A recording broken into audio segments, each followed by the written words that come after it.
Panchakalpatarubhyasya Kృపాసింధుభ్యయేవచ పతితానాం పావనేభ్యో వైష్ణవేభ్యో నమో నమః.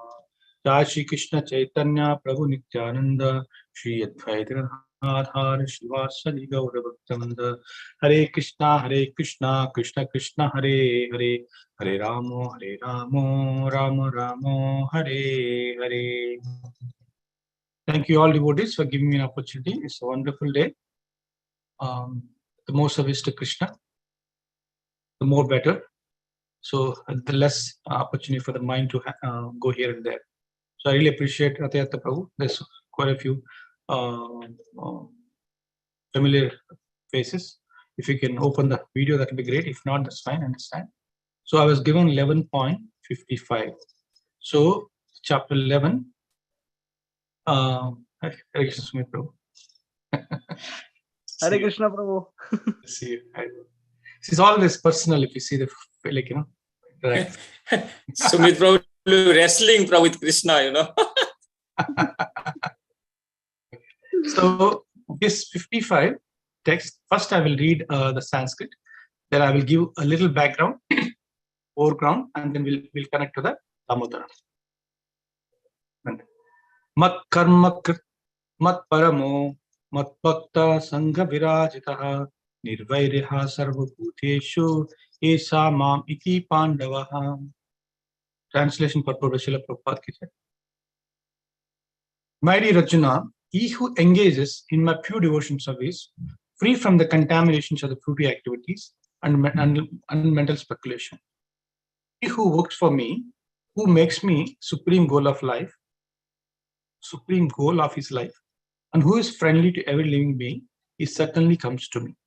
So this purport is very long. We'll skip the purport. We'll directly get into the discussion. So I'll read again. Here Krishna is telling Arjuna 5 things.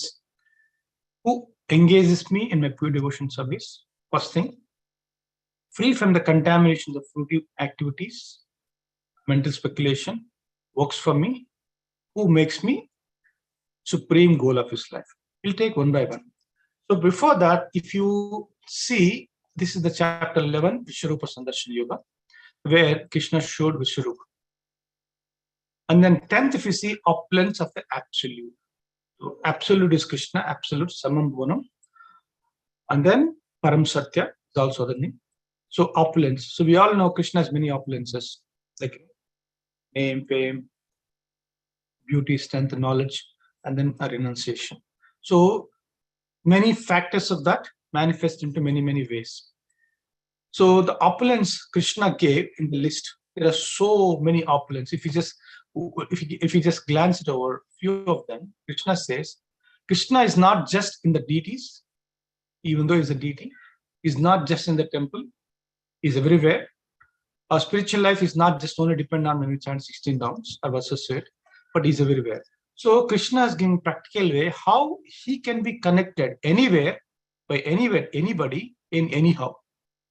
So Arjuna asks all these questions, like, you know, how do I know? You were saying you gave this knowledge to sun god in the past, you did this, that, and all those things. How do I can connect? Then that's where Krishna says, like, you know, the one who's actually convinced of his opulence, mystic power, is actually unalloyed devotee. There is no doubt about it. He's unalloyed devotee. Then he says, I'm the source of all spiritual and material world. There's nothing else beyond this. So for us, for bifurcation, we'll say this is the matter, this is the spirit, this material world. For him, Krishna is everything spiritual. However, he's everywhere. And then he further says, and how do I understand? He says, I'll just skim through certain things. I'll just come. He says, I am out of Adityas and Vishnu. Aditya means there's 2 Ditis and Aditi. Adityas came from Diti, from Kashyapa. Diti, demons came from Diti. Daityas and Adityas. So among Adityas is Vishnu. He's also called Vamana. And he's the light among the radiant sun. He's a Marutas among Maruchi. Like that, he says he's the Vedas. Yeah, among the Vedas, he's the Samaveda. Among the demigods, he's Indra. He's king of the heaven. He's king of the universe. He's the sense of the mind. And then he says, among Rudras is Shiva. Yakshas is God of wealth, Kuvera. Vasus is Agni, mountains Meru. If you see that, out of all horses, these Uchesra, out of weapons, he's thunderbolt. And then he says, among Nagas, he's Ananta. Among Daitya demons, he's devoted Prahalad. He says, among the Pandavas, he's Arjuna. Among the wielders of the weapons, he's Rama. So there's nothing else he left. He covered everything. At the end, he says, O mighty Arjuna, there is no end for my divine manifestations. And there is no end for my opulences. And I'm everywhere, and everything belongs to me. I'm in them, they're in me. I'm inseparable. But what is there need to explain all these things? With a single fragment of myself, I pervade and support this entire universe. Having said that, now Arjuna, he got bewildered. He says, okay, if that's the case, I understand, I accept that. Now, can you show me? Whatever he explained, can you show me? That's where he started with the 11th chapter. Then he started with the 11th chapter, universal form. He started showing this universe, where what we can see is the one dimension, but we aware, but we don't see the second dimension. But we know at the same time we cannot see is third dimension, and that's only we could see. But there's so many dimensions of this universe. Right now, there may be among here, right now, there's another dimension of the universe which we don't have an access. Right now, there could be demigods, some Lila going, I cannot see. Or some invincible things happening, I cannot see. But when we develop the eyes with the prema, with the love, and as well as with the gnana chakshusha, prema chakshusha, this will be revealed. Bhaktatam aham vedadna, gnachum ta dushnum satyana pravesya paransapa. He says, Krishna says to Arjuna, this bhakti, the realm of Krishna consciousness is divine, is very secret. Not everybody can get it. Those who get it, that is their last life. They will not come back again. So very confidential. So he having said that now, then he showed entire universe. Then by looking at it, Arjuna is so bewildered. People are going in fire, mountains, creation, destruction, Brahma, life in daytime, Brahma's nighttime, pralaya, which is dissolution, everything. Effulgent, glaring, mountains, oceans, it's from 360 degrees. I cannot see what's happening, but Arjuna, confused, under, over, around him. As if it's close, some are far. So it is graphically displayed, all of his opulences. He's pervading everywhere. Then Krishna says, this is how I am. I can be seen everywhere. I can be accessed anywhere, anyhow, anyone. And then that's where it comes to famous words like coming to the end of the 55th chapter. And then he said, what you're saying is very difficult to behold, and everybody wants to see me, not everybody can see it. You are my friend. That's the reason you have, I'm showing it to you, my devotee. So having said that, now he comes to this verse 50. So I have to give a little, to prep the mind and consciousness in such a way that we can understand what is the depth of this verse. It is said by Acharyas, this is the essence of Bhagavad Gita. This verse, if you understand the essence. There are so many essence from different perspectives.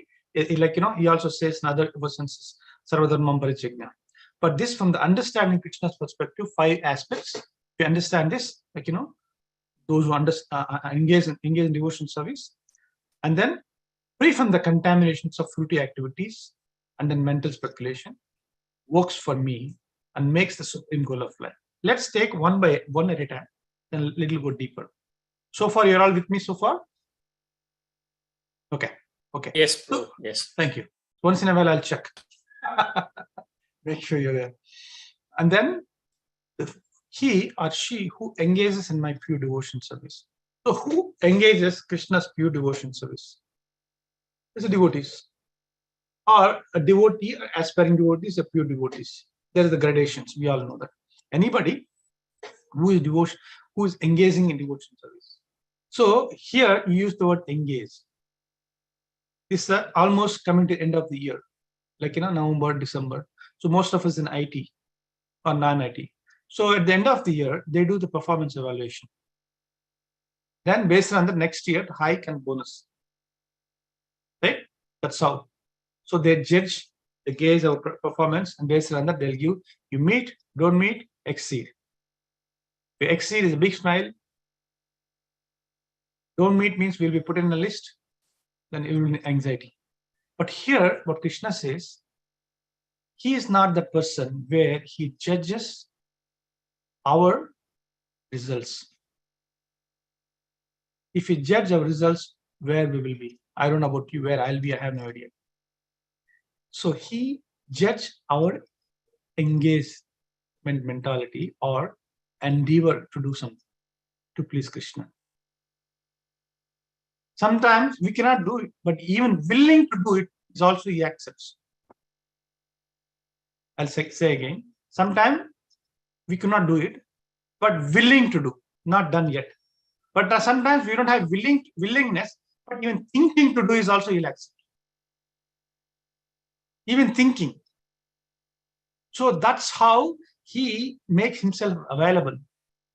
I don't have to go temple to serve him. Temple is here. And then I can connect him from anywhere. So that's the reason. How do we connect? So those who engage us in pure devotion service. What is the object of the pure devotion service? To please Krishna. Rupa Goswami explained in Bhakti Rasamrita Sindhu, using our senses to please Krishna's senses is called bhakti. Because I can do bhakti to please my senses. That cannot be bhakti. Bhakti cannot even call bhakti. Bhakti by definition is unconditional. When there is a condition, bhakti is out. I can do now, in this situation I can do, I'm okay with this person. No, that doesn't matter. Any condition, bhakti doesn't exist. Bhakti is unconditional. Anyavilashita sunyam gnana karma anavuta anukulyana Krishna anusilanam bhakti uttama. Out of that is bhakti. The best is there's no expectations. So now, with that mood, few devotees set the path, and then we follow that. Even I'm not pure, but the path is pure. One can say, Prabhu, I'm not pure. When I'm pure, when I have good intention, I'll come. It doesn't matter. That's his engages. He used the word engage. It's very important. he never say fructified or at the end results or get out of the 100% marks. No. As long as we're willing to do something to please Krishna, we get connected. That is amazing. So it gives a hope. It gives us a hope. Yes, even I can also do something. You don't have a great singer, but I can sing. I don't have a great cook, I can cook. I don't have to be great, but I should be grateful. Otherwise, I'm a great fool. If I'm not grateful, I'll be grateful. That gratitude brings us to the second stage, which is humility. Humility is the key for spiritual life, spiritual world. A step before humility, I cannot be humble, but I can be grateful. Grateful is easy. If I'm grateful consistently, that leads to the stage of humble humility. Okay, so anybody who engages in pure devotion service, for it can be chanting, hearing, association, reading, you name it, anything. There's so many ways you can do, so many things you can do. Whatever comfortable, you do it, but keep one thing, even it's not comfortable. Keep one thing, even you don't like it. Otherwise, what happens? When you feel comfortable, we'll feel like to do, that's good. We all do that. But we have to do one thing, at least as a little pinch. That's a test for our determination. Saturday morning, Sunday morning, Saturday evening, I could, no, that's where you show a little. So then when you see that, Krishna, so this person is trying his best. He or she is extending. So I should also extend. So the first category is those who engages in his pure devotion service. They will come to him. Next, free from the contaminations of fruitive activities. What is the fruitive activities, for example? Fruit is the result of a tree. Right? This is a colloquial way of saying, a poetic way of saying fruitive. That means any activity activity we do, karma we do, we expect something result out of it. That's obvious. And conditioned state. He says we should not. He used the word contamination. What is the contamination? Sanskrit word here used.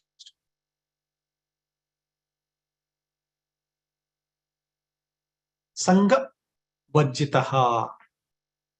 Sangha vajjitaha. So we should not fall into that category. So Krishna doesn't matter. I cannot fool you. You know me. I have this. But at least we can be honest. This is what I have. But as we do it, we go close where I don't know what is best for me. You do what is best for me. That's a second. Then it doesn't matter what is best for me or not. I'll do what is best for you. We'll come to that stage one day. But we have to start somewhere. The longest journey starts somewhere. So we should start with Sakama, Akama, Moksha, Kama, Uttaradev. Whatever you have, you want it, you want even whole universe, but whole cosmic manifestation doesn't matter. Go to Krishna. Like Dhruva did. The next we'll do, some I'll do what you like, some I'll do what I like. If you keep doing it, the like factor will be gone. Krishna says, this is my devotees, you should be very attentive to this particular point. Everybody starts with some motive, devotion service. And then they'll get everything what they want. Krishna will give. Name, fame, power, influence, great singer, great cook, great philosopher, this and that, all those things. But they will not get Krishna. They'll get the Krishna's opulence, what we described in 10th chapter. But if you want Krishna, we have to let that go. Then when you have the Krishna, those opulence will come automatically, but we will not take it. We will not use it. We'll use it from Krishna's service. That is the key. So when we get Krishna, we get everything, but we will not. The same thing, even Prahlad Maharaj, Drola Maharaj, when Krishna offered finally what they wanted, he said, I don't want, I want you. So that's a trick. So anything we want, it will happen, but eventually anything what we want should be Krishna. So that fruity mentality should be given up. Like, sometimes, everything is conditioned. Everything is calculated. So that person will have to pay a big price down the line. So Krishna somehow will teach us through devotees. That mentality will be eventually, that contamination will be gone. One time Prabhupada asked by some devotee, his follower, he says, Prabhupada, I see Krishna in my dream, I see Radha in my dream, I see you in my dream, I talk to this, I do this and that when I'm chanting. So Prabhupada said, don't worry, keep chanting, they all will go away. So even on the devotion service, even anything we do is supposed to bring us close to Krishna. So this contamination of fruitive activities will make us conditioned, it make us calculating. So second is mental speculation. Third one. So if you do the pure devotion service, contamination go automatically. Like, niyama agraha, do's and don'ts. We do things which you're supposed to do, don'ts automatically follow. We focus on don'ts, sometimes we struggle with the do's. So now it's mental speculation. Mental speculation, concoct. I think he said this, I think she said this and that. Krishna said this, maybe it could be this. We don't have to. We take the word of a Krishna, just follow. And word of a guru and follow. If you have any questions, we can always ask, circle back with the senior devotees, we can confirm, reaffirm, make sure we understood. So free from contaminations of fruity activities and mental speculation. Once that is done, so then it brings our state of consciousness as saralata. Saralata means simple, no duplicity. So that means we'll become honest. That's the sign of purification. Like a Prabhupada, I've seen so many videos. He has he's so strong, but sometimes he talks like a small child. Somebody asks you, he says, what do you think? I don't know. Something when he speaks, you can feel his innocence in the face. Innocence is a gift of the God, which comes from our sadhana in the face. As if sincerely to sadhaka stage come, innocence will reflect in the face. Because there is no duplicity, it will become saralata. Because why?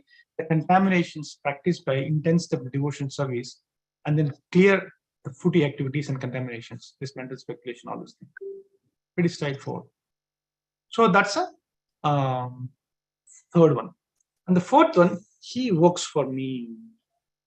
Sometimes when in an IT field, an office we say, I work for this company, I work for this boss. A boss says he or she is working for me. But he says now, Krishna, he also work for me. What does it mean? What does it mean, work for me? Means he's not like a boss like you and me have in the office. He works for me. He says like, follow the instruction. Follow the instruction. Somebody says, I know Bhagavad Gita. What does it mean? The red means that follow the instruction. So instructions are pretty clear. Those who are already following, we have to follow them. Mahajana yenugata sapanta. There's a 12 Mahajans. How did they follow? And then how can I follow them?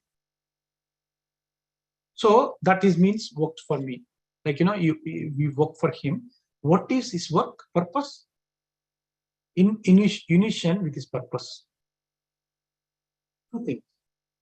I have not come here to change the world, build temples, make followers, give big lectures, become a big Sankirtan leader. They are obvious, secondary. But I come here only for purpose to transform my consciousness, purify my consciousness, have an aim of life, dovetail the energies, channel that back to Krishna, and go back to spiritual world. Is the world to facilitate. That is the only purpose I can. So while I'm doing this, I may talk, I may do this and that. There's the details. They are not by itself. If it's deviating from the purpose of the objective, then we miss the point. So that is the reason I come here. That's what Krishna wants me to do. I will do those things which pleases him, pleases his devotees, and then I follow his instructions as Krishna says, Yadyat yatiriti sesta tattat evato jayat sayat pramanam kurute lokas tat anuvartate. When he comes, he also work for himself. Amazing, right? If somebody open a company, they have employees, he also sit with them, he works. So when he was Ram, he went to school, he did what Dasarath said. When he's a Krishna, he did all these things what devotees wants. He works for himself. He's also setting an example. And then his personal expansion, Balaram also come as a Sevak Bhagavan. He is a Swayam Bhagavan. Master God, Balaram is a Sevak Bhagavan, servant God. He also shows, sometimes we think like, yeah, he's saying that work for me. How do I know? So don't worry. He comes, sometimes he sends his representation. He comes as a Balaram to show 24/7.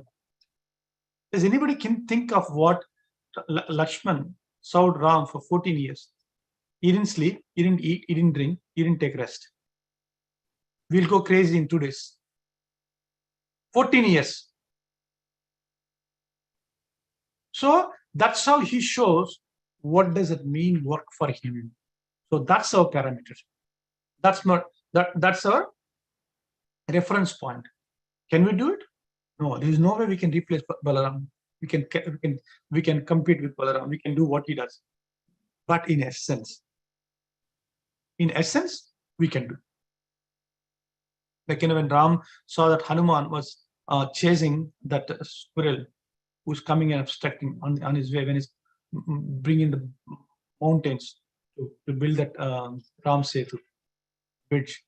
And Ram chastised Hanuman.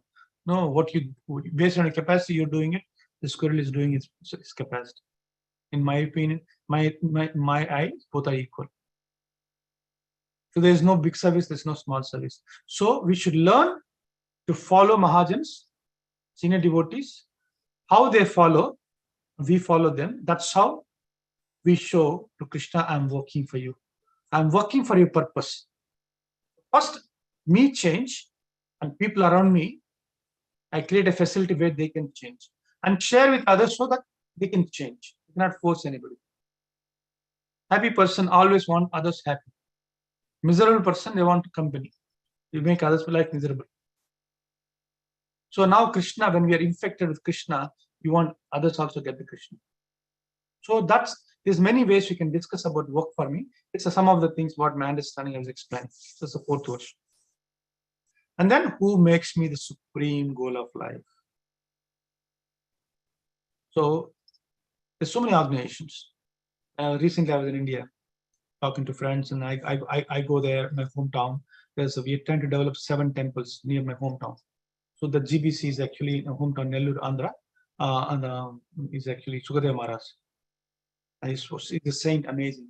So when I go there, I spend time with him. He takes me to neighbor places. He shows me what he does, and he asks me also to get some lectures, talk to this person, that person. So point I was trying to make was, I missed the point. I was saying something.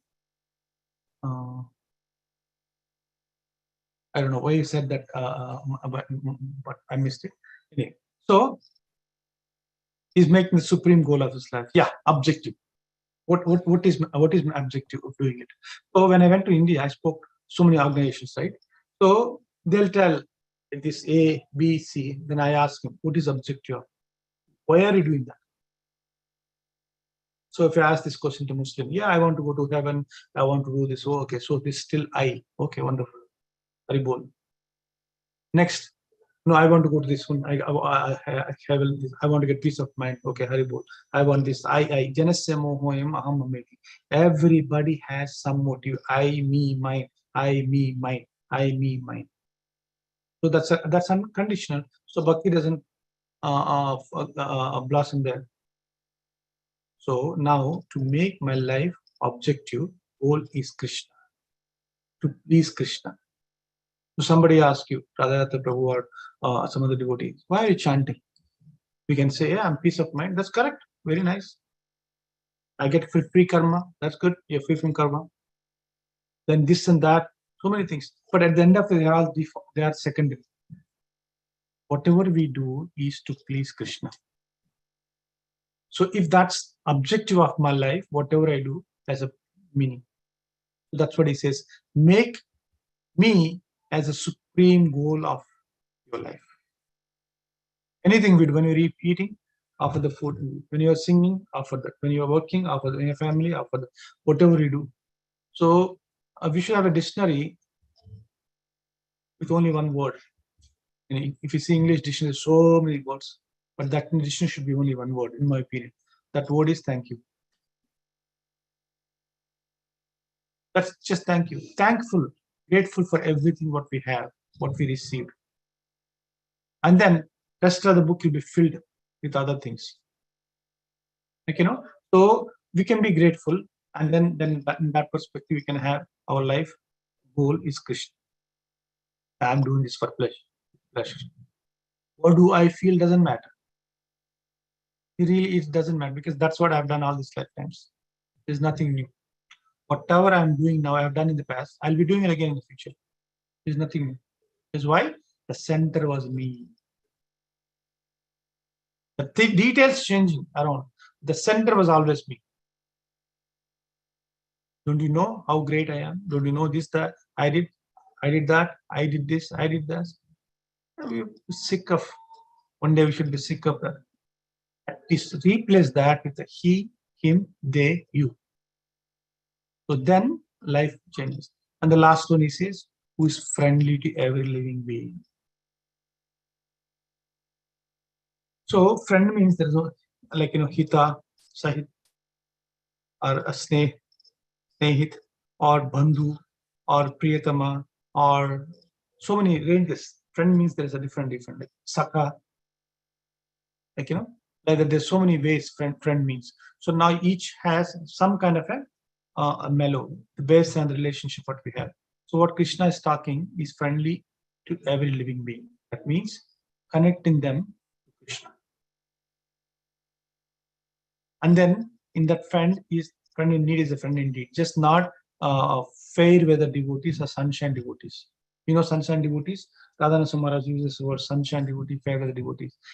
In winter, there's a snow everywhere. It's cold. Sun is bright. You don't feel any heat. Sun is there, but I don't feel. Same thing when I need something. Friend is, don't worry. When something happens, call me. When you call, I have some other thing to going on. I'm sorry. You can call this person, that person. So, and then when we really need it, people leave. We don't want to be that person. We want to be that person what Krishna is talking. Because why? He is friend to us. He never ever let us down. He will never ever leave us. As a Paramatma, he is always there. Even if you are amoeba, even if you are the worm in the stool, he never leaves. He always says so. That's friend. He says that that's what he's expecting us to be with others also. He's friend to every living being. He wants us to be friendly to every living being too. Is it possible? Impossible. Can we try? Yes. Are we successful? May not be. Maybe. Most of the time we cannot make everybody happy. We know that. That's not realistic. But however, Krishna is saying again, engage. He says, do your duty. Try your best. You will not be judged whether you're successful or not. Jata's success, saving Sita, if you see normal standards, he was failure. But in the eyes of Ram, he was successful. Because why? He tried. He did his final rites, putting in his lap. He did.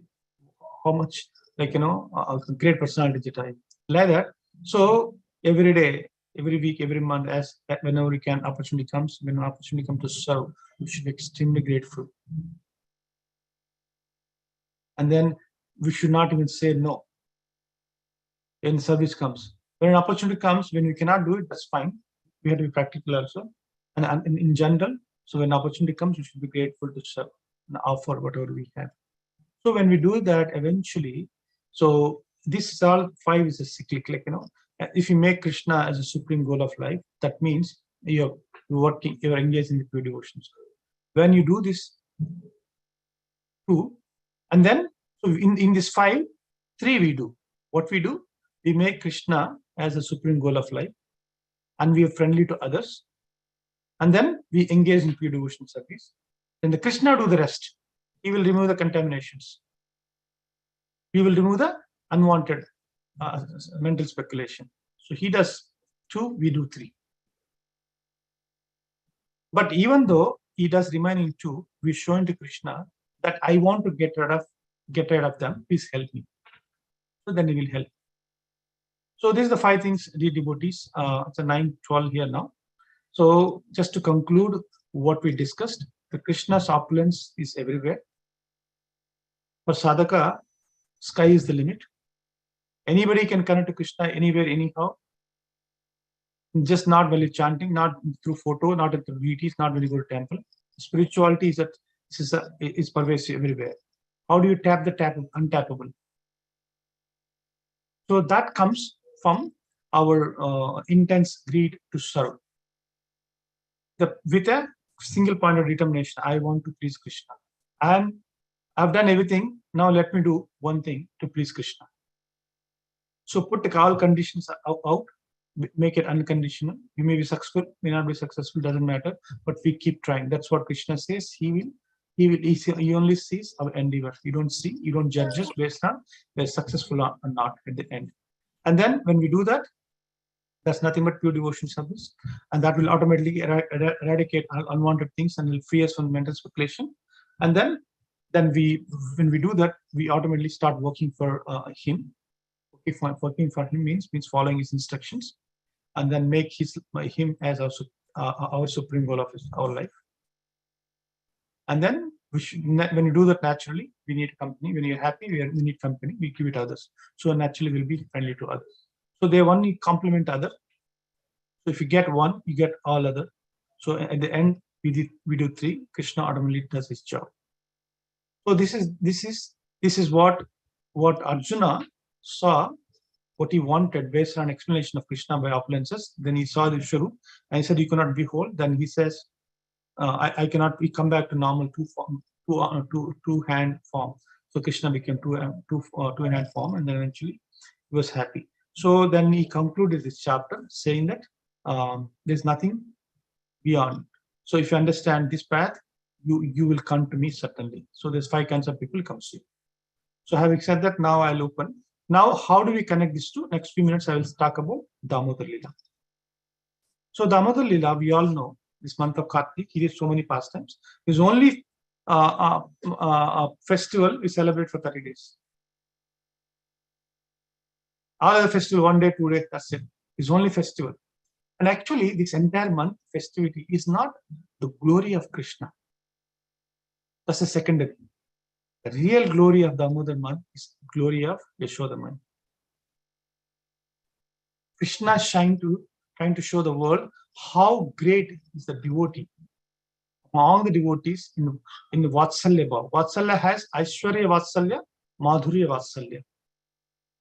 Aishwarya Vatsalya is actually like, queens of Mathura, queens of Dwaraka, and then Akrura.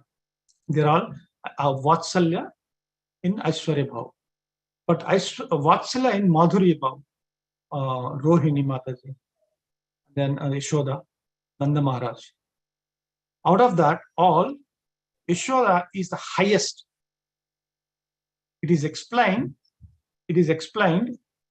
that Krishna is one, and second is Balaram, who nothing but Krishna, from Samvit perspective, the existing perspective, for Lila's perspective. From Rasa perspective, Radharani. After these two personalities, the next is Yashoda Mai. There is nobody is equal to her who is in that level, a state of consciousness, so much of love for Krishna. She is so much of love, even looking at him, she gets the milk from her breast, even at the old days. In general, law of the nature is the female, when she gives a birth, it will be there for, nowadays not many people will get it. Even if they get it, few weeks, few months, maybe one year, 2 years. But Yashoda Mata, even seeing Krishna, thinking about Krishna, she gets the milk. There is nobody in the entire caste manifestation has love, like mother's love like her. And this entire month is actually a glorification of her. How Supreme Personality of Godhead, who has so much opulence, is himself explained in 10th chapter, is the Rasaraj, Bhavagrihi Janardana. He's everywhere, everything belongs to him. He just said everything. He came under the control of Yashoda Mai. That's inconceivable. That's inconceivable to understand that. So he tried everything. It's all opulences. Like, we know the stories, how she tried to bind him, how she tried to catch him. Like, so many things. She's whatever she says, initially Krishna tried to not to do, he'll become mischievous. Is all his energies and he'll try not allow her to tie him. But eventually at the end, she has relentless determination. With the determination, all energies took a step back. But one of Krishna's energy, which is compassion or Daya Shakti. Krishna, that's it. You have to get caught when she's chasing you. You have to allow her to tie you. And he could not do anything. As soon as she tied him to the motor, she went inside. It took almost since morning till late afternoon. She was perspiring. You know all the story. When Balaram comes that time, Gopas are there. All the gopis are gone. Everybody is gone. Only Gopas are there. They're making fun of Krishna.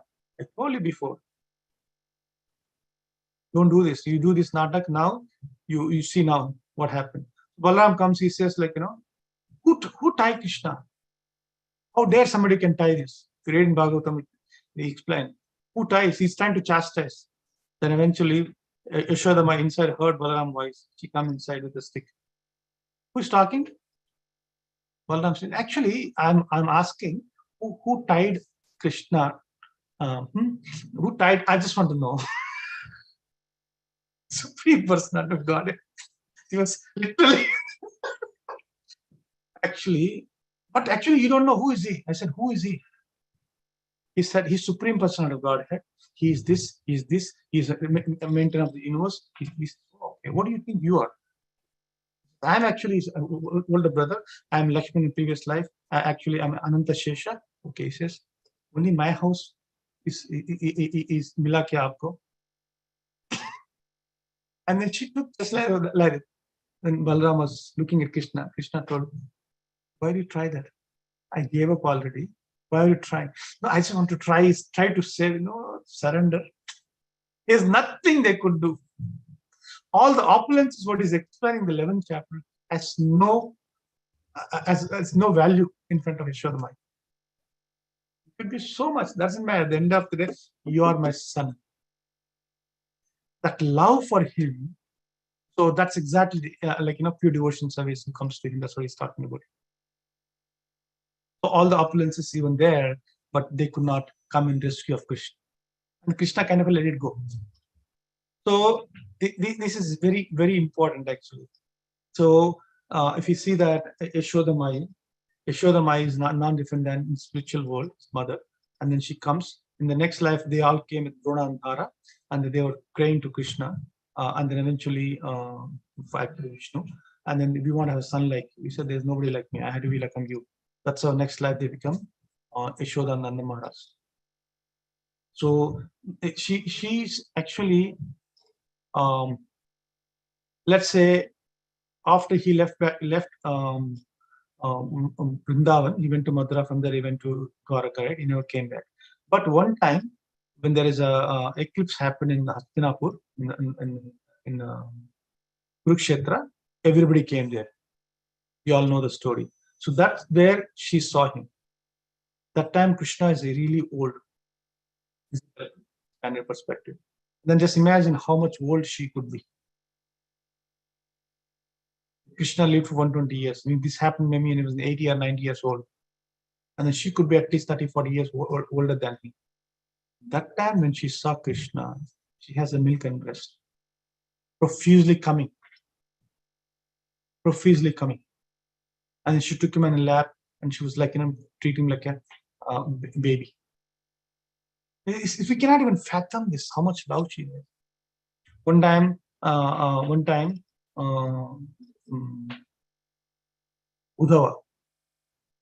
went to Vrindavan on behalf of Krishna to pacify Gopis, Nanda Maharaj, and Yashodamai. As he came close to Vrindavan, then he saw some people there. And he asked, so I'm so and so. I came to see Nanda Maharaj and Yashoda. Where is they? Where do they live? How do I go? They said, there is two rivers here, two small canals going. So we follow them. He will reach. So what? I thought it's only one river in Vrindavan, Yamuna. Where are these two? It's actually not true. It used to be one, now three. He was confused. Yamuna is still there, a little far away, but these two are the formation of Yashodamai's tears. One is in white color, other is in black color. White color tears, when she cries. The second is actually when tears touch this kajal and eventually become black. So these two, then he followed. Then imagine, oh my God, can anybody imagine somebody's tears falling as rivers, small canals? How much love she has for Krishna in separation. And Uddhava, till then he was thinking, oh my God, I was thinking associate of Krishna, living with him. I'm so fortunate. I have so much of love. Look at this. How do I place myself? There's so much of love. Her love for Krishna is actually rivers flowing. Yes. So she is the person who makes Krishna as the supreme goal of his life. So now this is our duty when we work for him, means how to follow in the footsteps of this. This is high philosophy. I'm too far away to reality, but at least for a theoretical basis, we're trying to understand how does it. And then we understanding is that we cannot understand. So one day, we come to the stage, have a little understanding. So this Damodar Lila, compared to this 11th and 12th chapter, understanding the opulences, and how do we use that opulence in Krishna service, and the people who use them, and they become pure devotees, they are pure devotees, and at the end, even those services also take those energies also will take a step back. In why? Because the two important concepts here. So, great person does ordinary things, ordinary person doing grateful things. Ordinary person doing grateful things is actually ordinary person doing extraordinary things. Like, we are attracted to that. Very nice. Like, and then, but extraordinary people doing ordinary things, that brings the sweetness. So now we understand the greatness. Krishna is great. How great? Through these energies we can understand. Through these pastimes we can understand. Through these devotees we can understand. And then these pastimes, when he does with these devotees, that extraordinary personality, like a God doing the ordinary things, like you and me we did when as a child, then that brings us sweet. That sweetness will nourish us. Tushti, pushti, samstushti. Means it nourishes, it makes us happy, it makes energetic. Path of bhakti. Tushti, pushti, samtushti. 3 aspects of it. We do that, then every day, every week, every month, every year, amazing Krishna consciousness. We are all enthused, energetic, and ready for the next tomorrow. We are not looking. We are equipped. Doesn't matter. I just want to do things which pleases Krishna and Guru. That is possible for everybody. So, dear devotees, now we'll end it here. So, I wish you all the best. Thank you very much for your kind attention. And we have one more week for Kartik, and then can do a little bit more. Please, Krishna, and then great things can happen. When that happens, we can experience the sweetness of Krishna. That will nourish us. That will give us the conviction to move forward. Hare Krishna. Back to you. Yeah, thank you, Prabhuji. So, what a wonderful class, connecting in our level, and every line was a lesson for all of us. And at this point, we will open for some few questions. It's already late in East Coast. Anybody would like to ask any questions? It's all loaded class, and with we all can connect with what Prabhuji was saying, and how to be successful. And this is one of the very instructive class so far we had in a very simple manner. Prabhuji was speaking as if he is one among us, and we are really grateful. And hopefully it has gone to all of us into the depth of our heart, and it has to turn into action. Sumit Prabhu, Mahesh Prabhu, anybody would like to, or Chaitanya Prabhu, go ahead if you have any questions or comments at this point.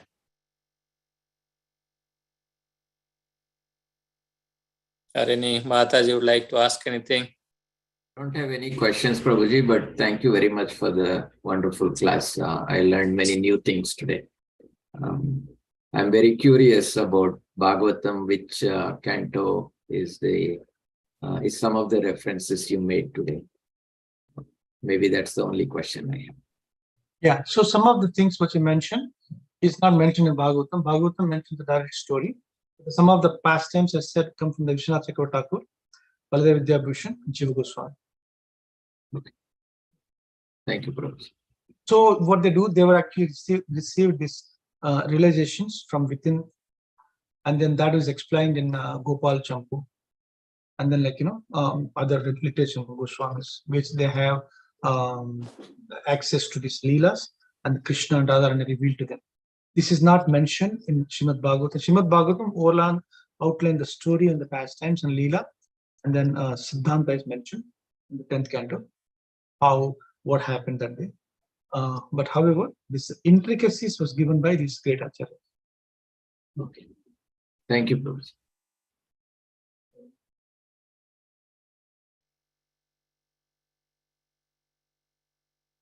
Sumit Prabhu, anything you would like to ask? Nothing, Prabhu, today. You gave a crystal clear class. So there is a question for you. You are very simple the way you appeared. Why did you suddenly change your color, to blue? What is that? No, he appeared somebody, but because I just jokingly said, are you come here to fight with Prabhuji? Or so suddenly you put a t-shirt. Yeah, that was plain banyan that I had. That was good. So don't take it. Otherwise, Prabhuji told, any ahituki aprathyata. So whatever you are doing anywhere, you can listen serve. So anyway, that was good. So anybody else has any questions? That's Prabhu, you want to add anything? What I said so? No, I was immensely satisfied and benefited, as Sumit Prabhu, Mahesh Prabhu told. It was a great class, and again, yeah.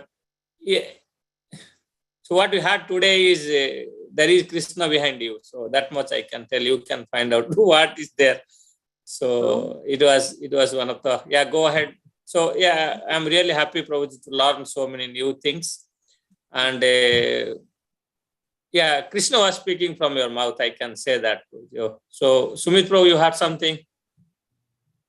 Hare Krishna, Prabhuji. Actually, my question is, Prabhuji, why we in the Damodar month we offer Deep Dan? Because there is no relation with tying off. Why do we offer? Yeah, so that offering the lamb. Sorry. Why we offer the lamb? Because in that fasting we have not seen anybody offering. The coward who were around Krishna, they didn't offer. Though, then why we offer in Kartik month? That's a very good question. So they did offer the prayers. So when Nanda Maharaj came, and then when Yashoda was inside, so when Krishna pulled his motor between the two trees, and the two trees fell down, so those two trees got liberated. They got back into normal.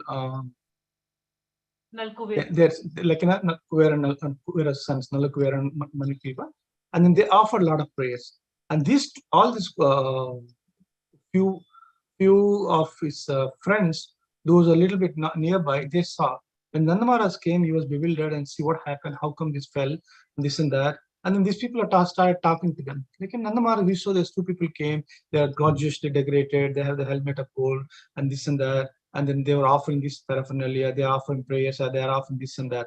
So that is only the mention in Srimad Bhagavatam. So, but however, offering diya is actually signifies the light which is dissipate the ignorance or net science, the light of knowledge. And also good over evil. So this Agni is one of the Panchabhutas, which is Krishna's energy. We are offering back to Krishna. So there's like doing Arati. So Arati, we do all kind of things which we offer back to Krishna, right? This is again same thing. This is a tradition. The tradition is set by the acharyas, then we follow. But the objective is that offering everything, but offering your heart also back to Krishna. That's what signifies. Okay, thank you.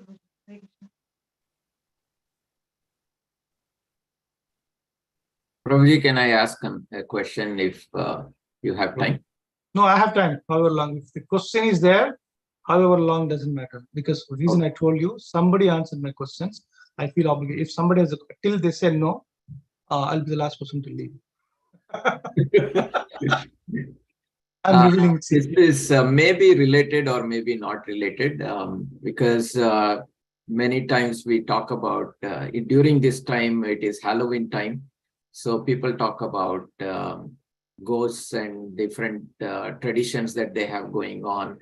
And one of the predominant feeling at this time that people talk about is fear because of Halloween. So, and also in Damodar Lila, we see the fear in Krishna's face during that pastime. So I was wondering how we can use fear in the service of the Lord. How do you use the fear in sense of service of Lord? Okay, very good. So before that, let me explain the definition of fear. Fear is a gap between expectation and reality. Let me say again, fear is a phenomena, it's a gap between expectation and reality. They're both supposed to be together. The more the gap, the more the fear, the more the reality far away to expectation. So that brings anxiety, stress. That's why that's not reality. So now the fear is a natural phenomena. Even anxiety, the stress, there's two kinds of stress. One is eustress, other is distress. Eustress is a positive stress, which helps us, motivate us, do right thing. Before the exam, we have a fear. we have an anxiety. So that makes us study well, prepare well. Somebody is sick, we will be careful. So the fear is a natural phenomenon, which is given a gift. Like if you don't have a hunger, how do you appreciate prasad?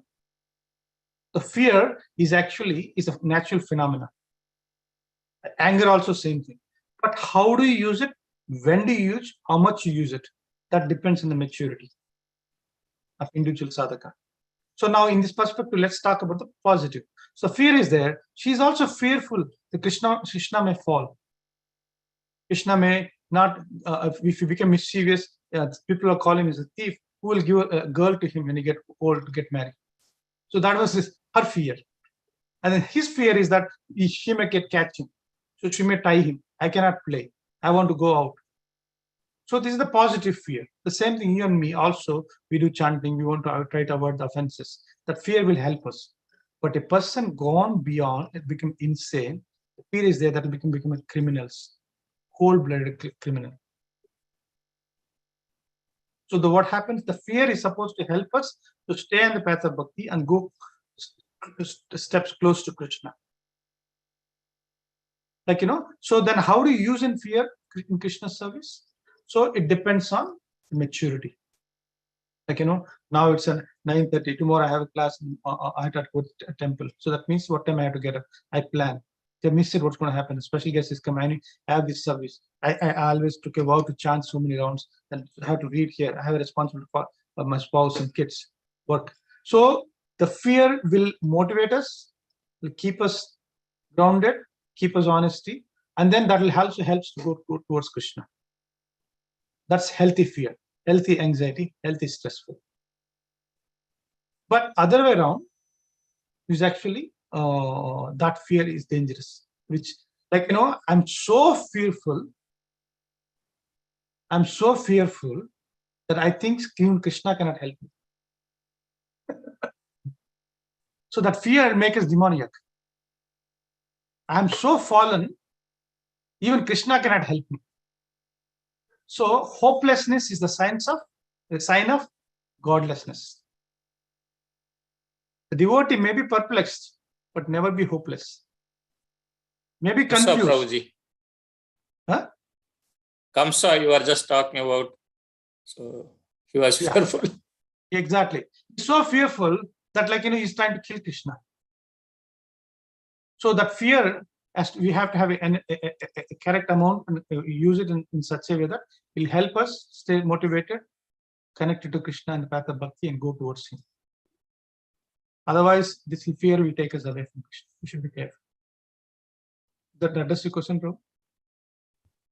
Yeah, so just if I understand correctly, fear is the gap between expectation and reality.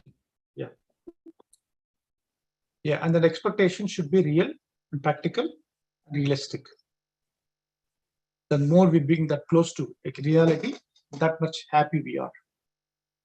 Prabhuji, that is exactly true about the death, so that is the greatest fear because we are far, far away from reality. Exactly. So. Yes, correct. Prabhuji, I have one question. Like 2 or 3 weeks ago, Ratyata Prabhu arranged a talk in which the speaker said that there are 2 schools of thought. One believes that a devotee should be like the small kitten, which feels safe in the mouth of its mother cat. And another school of thought is that devotee should be like a baby monkey, which should hold on to the mother monkey, which is trying to, jump from one branch to another. So in this relation, I want to ask a question is, what is appropriate for us as sadhakas? Should we, be completely dependent on Krishna, or should we, partially do something and then, hope Krishna empowers us? What should be our mood, Prabhu? Beautiful question, Prabhu. So my understanding is that, so now we should be honest to ourselves, set my own boundaries, my strengths and weakness, to that extent where we cannot minimize Krishna's strength. So I stretch such a way that I don't fall, I only can move forward. At the same time, I will not be that lethargic where when time comes, I'll do it. When Krishna wants me to do, I'll do it. Everything is Krishna. So balanced. So the time has 3 phases: past, present, and future. and three aspects, which is one, somebody trying to compete with the time. Other is laid back, let the time passes. Third category, who ride with the time. First two categories always will be miserable. Because why? They compete with the time. Who is time? Time is Krishna. So they always be miserable, anxiety. They always like, I have to do this, I have to do this, I have to go this, I have to do this. Then they too much work committing, like, too much of promising, this and that. They can do for some time, eventually they'll be fed up. Other people, I'll do, chalo, no problem, I'll do when the time comes. The time passes, and by the time we realize people before us are advanced, and we started blaming. We do commit mistakes. I'm senior in the movement, this and that. He came before me, yeah, so what? But you didn't do anything, you're just watching. But other people are taking advantage. So now in those cases, both cases, those who are competing with the time will be miserable. Those who are let pass the time, they'll be miserable. But those who are intelligent people who ride with the time, show Krishna, this is what I am. Honestly, I have so much of this. This is what I can do, this is what I cannot do. But however, I'll do this, and doing that, we can experience, celebrate, enjoy, and then feel the positive, and then increase more. And then you ride with the time. And who's Krishna? It's the time. He expands the time for them. In this situation, Yukta Vairagya is the greatest principle. Because Yukta Vairagya for you is different than me. What is my Yukta Vairagya different to others? In given situation, whatever the skills, talents, time you have, so use in Krishna's service. So, if it is necessary to be a kitten, so be it. If it is necessary to be a baby monkey, so be it. At one time that is necessary, one time this is necessary. Nothing ruled out, nothing takes things granted. We will not reject anything blindly, we will not accept anything blindly. Whatever is necessary. Like in every situation, is what works today may not work tomorrow. What you've been successful in that, it may be so miserable tomorrow. It doesn't matter. Take each one on that merit. And then analyze it and show Krishna, this is what I could do. I could be wrong, please help me. Surrender to Krishna, but don't surrender your intelligence. Surrender with your intelligence, but don't surrender intelligence. Intelligence is given to you and me as a discrimination capacity, as a gift to use it. Somebody asked one Guru, this shaving cream has alcohol. When I put this shaving cream, if I this, how do I use it? That Guru said, as long as you don't eat, that's fine. Use the brain, that's okay. Don't be carried. Prabhupada used both English medicine and is also Ayurvedic medicine. It depends on what is needed for the body. Each body is different. That's called Yukta Vairagya. So, based on the need, how does it come? Anybody can think anything else. That's fine, but at least you are judged for yourself. Sometimes maybe you didn't work out, try again. Tomorrow, keep trying. As you try, as the repetition brings the perfection one day, then brings the conviction. Conviction comes out, you don't have to look back. Now also there to help you. But we have to have a sankalpa. Krishna, this is my life. Pratha Bhakti, I don't want to give up. You know me anybody better than anybody else. So you know what challenges I have. But this is me. If I do mistake, you should not be surprised. This is what I have. I'll do it again. But I don't want to do it, but I need your help. Just be ambassador for yourself to Krishna. And express everything. Be honest. We not to show, Prabhupada explained, like, Mahatma astu mam pata daivim prakriti mashita. People who were called Mahatma, the great soul, is explained in Krishna book. What they think, that's what they speak. What they speak, that's what they do. Thoughts, words, deeds are in perfect synchronization. They don't say something, do something, or do something, think something, and say something. You should be aspiring. When that happens, Prabhu, you got the chemistry. Then life will, bhakti will flourish. And because we are not attached to either of this, we are attached to Krishna. We want to attach to Krishna to please him. So all these things, whatever comes is favorable, we'll accept. Whatever is not favorable, Hari Bol Baba is you. Even it doesn't matter who written it, whatever situation. So sometimes it can be kit, sometimes it can be both are right, both could be wrong. Either of the one is right. What does the difference make? That's a philosophy, but practicality is different. Makes sense? Sorry, it's a long explanation, but it needed a lot. That's nice. Okay. So anybody else before we close? If question is there, Prabhuji is okay, but I think just go ahead. Anybody else? Sumit Prabhu, you don't have any more chance. You are attempting to ask. no. I'm saying I have no more questions now. No, that's okay. That's good. So, yeah, Prabhuji will hopefully will end here, and devotees took a lot of spiritual wealth today, and hopefully we will make it put into the practice. We're really grateful in a short notice coming and giving us such a loaded and powerful class, and it's up to us. It's amazing how much we learn here, but how much we put into action in Bhakti Vriksha, that is to be seen. But there is no end to learning from beginning to end, most of our classes. So anybody, Mahesh Prabhu, would you like to add anything, or Sumit Prabhu as a concluding word before we leave, Prabhuji? Hari Bol.